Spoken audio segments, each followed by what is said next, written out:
to go face to face with TNT's Ernie Johnson Jr., three-time Sports Emmy Award winner for Best Studio Host and author of the new book, Unscripted, Unpredictable Moments That Make Life Extraordinary. And my friend for decades. That's for sure. EJ, it's so great to see you. I'm so proud of you. It is wonderful to see you. It always is. It's such a labor of love to write a book, isn't it? Wow, yeah, it was something. It was exhilarating, and it was draining, and it was emotional, and it was my first time ever doing this, and so so I had no idea there were going to be so many nights where I looked up at my watch and it was 5 minutes after 5, and I was sitting here deep into the 8th chapter, and it was just great, and so it's surreal for me to be holding the book or see you have this huge unscripted thing as we come into this segment. So yeah, it's the realization of a dream, and the folks at Baker Publishing I worked with held my hand the whole way, and Chris Park, my literary agent. It was a team effort, and it's just very cool to be sitting here right now. Well, when you take a spotlight and you put it on your own life, right, and you're introspective about all those moments that happened in your life, I can't imagine what an emotional journey that was. And it's one that you, in a way, began back in 1990. You know, you've got this great job, and you and Cheryl have this wonderful marriage and these 2 great kids. And all of a sudden, she comes up with this idea, right? Yeah. To adopt a Romanian orphan. Right. And she, and this was the scripted part. This was, as we're growing up, this was the scripted part. Here's a great wife, here's a great job, here's a boy and a girl. That's the script. You're set. Here we go. Right. And then I come home from work one day and she says, you know what we got to do? And I said, chicken or fish, I'll have either, whatever you want to do. And she said, no, I think we need to go to Romania and adopt one of these kids that's been forgotten.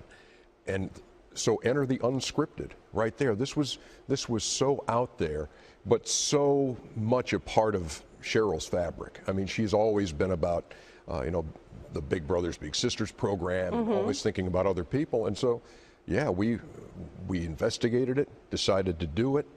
I stayed with Eric and Maggie, who were 7 and 4 at the time. She went to Romania for 2 months. And brought home Michael. And brought home Michael. And brought home this almost 3-year-old boy who, when the nurse handed him to her, said, don't take, this boy is no good. And this is when my wife calls me and says, he can't talk, he can't walk, he's got all kind of emotional stuff. She said, but I can't imagine what my life will be like if I'm always wondering what happened to that kid in that orphanage. How could you walk away? And so I said, well, bring him home. And he changed your life. Changed our lives. We tried, we said, okay, we'll change his life. He changed ours exponentially. And it was the first of 4 adoptions that we've had. So we've got this family of 6, 4 adopted. It's a circus, but the good thing is we all get in free. And he's 28. He's 28 years old, which has defied the odds, man. He's muscular dystrophy, Duchenne, which he has. And I'm not, this is not groundbreaking to anybody, parents out there who have dealt with the same thing, that, it doesn't have a cure. Your muscles don't grow, they just waste away. And a lot of times you don't get out of your teens. Michael's 28, he's a miracle. Every time I look at him, as you take care of him, right, every day, because he can't do our whole family does, everything. Everyone pitches in. Yeah. What kind of gift has he been to you? Well, the frame of mind he puts all of us in from the moment we wake up is servanthood. We have to do everything for him. That's, you name it, we do it for him. He has gone from being able to walk to being in a wheelchair to being able to drive his wheelchair. Now he can't do that. Now he has trouble chewing. We have to grind up all of his food, and we have to feed him through a tube a lot. And so we've watched this progress. But there's something about just being a servant, and he puts you in that mode from the moment you see him in the morning. And it has been a total team effort by this family. His brothers and sisters are awesome. Cheryl and I are doing what we have to do, and it's the unscripted. And I think what I try to point out in the book is, look, we got to embrace the unscripted. We can't run from it. you know, That's life. It's the unscripted moments that define us, and so no, look, I'm blessed, Hannah. I wouldn't trade any of this. You talk about being blessed, and you also talk about being a servant, and that is something that you believe to your core. And you describe your return to spirituality once you became a parent of all of these kids, and that it was that return that when another unscripted moment came along and you were diagnosed with cancer in 2003, prepared you for that moment and that particular struggle. Yeah, and like, look, we can talk here, right? It's you and me, we're old friends. I mean, this is what, you know, I went a big chunk of my life after growing up, you know, a Catholic altar boy. I went a big chunk of my life not giving God a second thought. You know, it was all about my script, and it was about the way I wanted to see my life play out. And in 1997, on December 10th, that changed. You know, and that's the day that the spiritual light went back on for me. I made a decision to not have a me-centered life anymore, but a Christ-centered life, and that I wanted to experience what God had for me and not what I had for me. And I know that He was preparing me on that day for what lies ahead. You know, when a doctor tells you got cancer, and you have all these fears, and you have apprehension, and you know, you're just flat out scared. And my pastor and I sat down and talked, and he said, "Look, 1997, you trusted God with your existence." He said, "Where's that trust now? What's it look like? Does it look like I trust with a question mark? Does it look like trust with a comma? I'll trust Him if this next cancer test comes back the way I want it to." Because you're so scared. Yeah. Right. Or are we going to trust, or am I going to trust God, period? And that became, and that's, anytime you get an email from me, that's what's at the bottom of it. That's the way I approach my life and everything in it, from my cancer struggle to Michael's muscular dystrophy and being on a ventilator, to just trying to get from this day to the next day. That there's a picture much bigger than the one that I've painted, and I'm just trying to do the next right thing. You have not been afraid to share that part of yourself, even on the air. Yeah. And you're not afraid to do it in the book. And that's special, because not everybody is able to sort of lay it all out there, right? The good moments and the bad. And I'm wondering what your hope is in thinking about those who are picking up the book and reading it. What do you want them to take from your story? Well, I think I want them just to look at those unexpected moments and those unscripted moments and embrace them, and not try to hide from them or run from them, because they're going to come up in every phase of your life. And I think that what the book does, it talks to people on just different levels. It's the father-son relationship, that what I had with my dad, what I'm trying to do with my kids. It's the cancer diagnosis. It's adoption. It's raising special needs children. And it's faith. And I think when you put all those in the big pot, there's part of that that's going to speak to you somewhere. And so that's really my hope, that this would speak to you just where you live right now. Maybe you're going through something. Whatever you're going through. Yeah, maybe right? maybe the doctor says you need to start chemo next week. Hey, I've been down that road. I'm not telling you that the way I navigated it is the way to do it, but it might help you.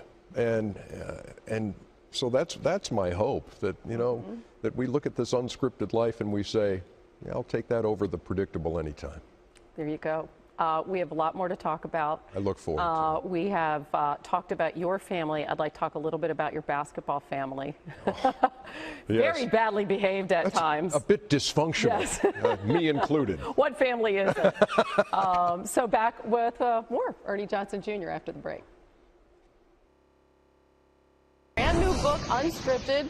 Ernie Johnson Jr. back with us. It was so funny. So of course you're doing interviews in New York yesterday, and TMZ stops you and they throw a mic in your face, and you didn't know that Tony Romo was going to CBS. Yeah. So they told you Tony Romo was going to CBS, asked you what your advice was, and you quoted your father, longtime voice of the Braves, and what did you say? Be yourself. That's the 2 words my dad always told me. You know, there was never a whole lot of preaching of do this, do that. I learned so much just from watching my dad. And then he always, once I got a TV job, he was always, Ernie, just be yourself. Don't try to be somebody else. Don't feel like you got to put on an act or be the TV guy. He said, because then when you show up at work sometime and you don't feel up to being that other person, you're going to be lost. So just be yourself.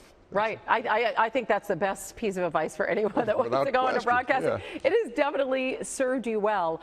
Do you ever feel like a dad on the set with that gang, with Charles and Kenny and Shaq? Yeah, I feel like a dad. I feel like a dad who's about to put everybody in timeout.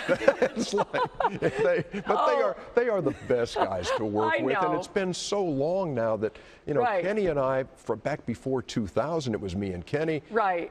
For the last 15, 16 years with Chuck, for the last 5 or 6 with Shaq, and I tell people I grew up with 2 older sisters. This is as close as I've ever come to having brothers, and it's awesome. And we treat each other that way too. Oh yeah, I was reading a story that one time, because you like to put everything on note cards. Speaking of unscripted, that applies to your television life as well. So there's obviously a rundown, right? Yeah, and we're going to do this. It's the roadmap for We're going to do that. We're going to do that, and you write it all down on your to get us from point A to point B to point C on these cards, those bigger cards. And so I got the format of the show. This highlight, this, maybe a couple of notes. Remember, throw out the Rick Carlisle quote here, and do this, Yeah, and so Kenny looks at Chuck. This is one day during the playoffs. And we're on the road. You're on the road, which is even harder. We're doing it from the arena, yeah. And Kenny looks at Chuck and says, I bet you won't rip up those cards. And Charles said, no, I'm not going to rip up those cards.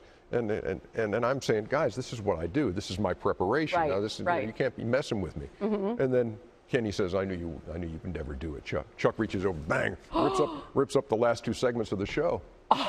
And hey, I was ticked.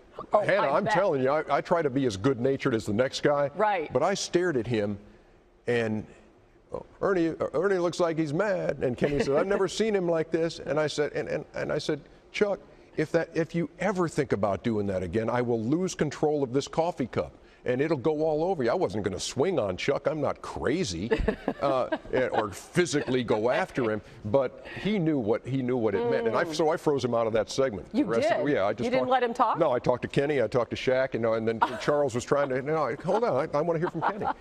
So I love it. Not that it's that it's going to be a huge impact on Charles. He's always had enough to say and enough avenues to say it. But, definitely. But I wanted to let him know that was not cool. And he's not afraid to say sorry. But, he's gotten into it, LeBron James and like some things he said about him being whiny. And then Shaq had a Twitter war with JaVale McGee. Yeah.